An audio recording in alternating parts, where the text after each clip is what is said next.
KCRA 3's Melanie Wingo is in South Lake Tahoe tonight with a look at how they're dealing with the mess. A break from the snowfall in South Lake Tahoe, but that doesn't mean public works crews are getting a breather. They have been working 24/7.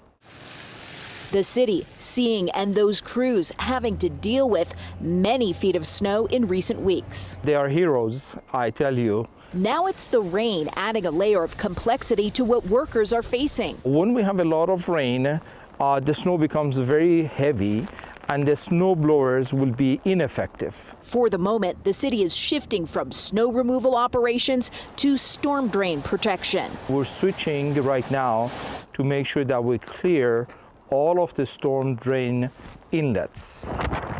Using the equipment that works in these conditions when the snow is wet and heavy, busting into berms with loaders, giving water a path to storm drains so it doesn't cause ponding or flooding. So one of the things that we do is to look at locations where we need to break a berm and allow the water to go into the open spaces instead of going into homes or businesses. Still lots of work to be done managing snow removal and drainage clearing. We're going to continue doing this until we clear all of the roads. Public works crews hoping people considering weekend trips to the Sierra will keep that in mind. For visitors, I think this is not a good weekend or a week to travel to South Lake Tahoe.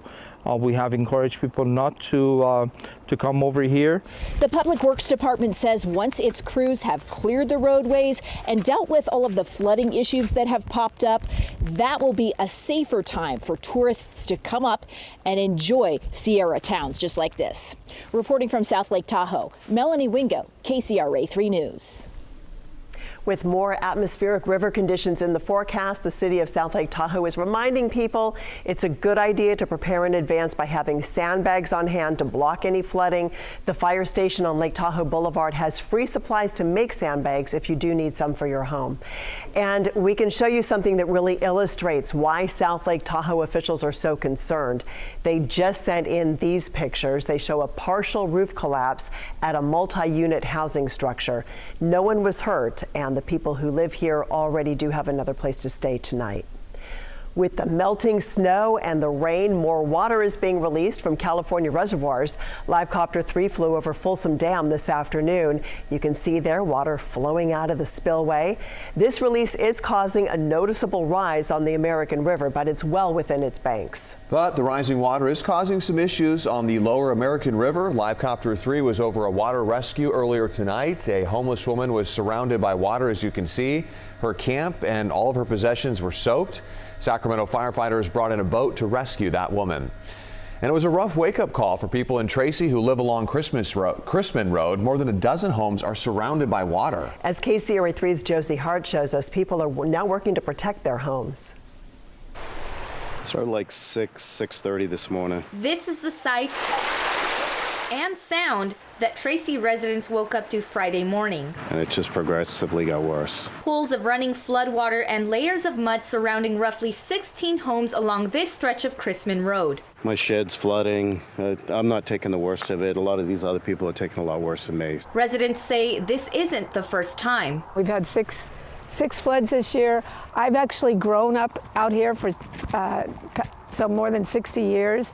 The flooding has never been like this. Residents are doing what they can, stacking sandbags and establishing makeshift barriers. We're trying to adjust things so that we don't get it so bad. Of course, some of the houses are lower. They're getting it seeping into their house. They say they believe the water may be flowing down from the nearby Coral Hollow Creek, and they are worried about the long-term damages. The mess that it creates and the chaos and the animals and just never-ending problems. In Tracy, Josie Hart, KCRA 3 News. There is a very clear road closure sign at Chrisman Road and Lynn Road, and the CHP is trying to get the message out to drivers, don't go around the barriers, but some people are still ignoring them and paying the price. The CHP sent out this picture of a car that crashed on Coral Hollow Road in San Joaquin County. Officers say the driver went around barriers, slid off the mud-covered road there, and ran right into a power pole. The CHP says accidents like these are 100% avoidable. And today, President Biden ordered federal resources to help California's response to these storms. The presidential emergency declaration was approved for 34 counties, and this allows FEMA and Homeland Security to coordinate all disaster relief efforts in these counties. Amador, Butte, El Dorado, Nevada, Placer, Sacramento, Stanislaus, Tuolumne, and Yuba counties are included.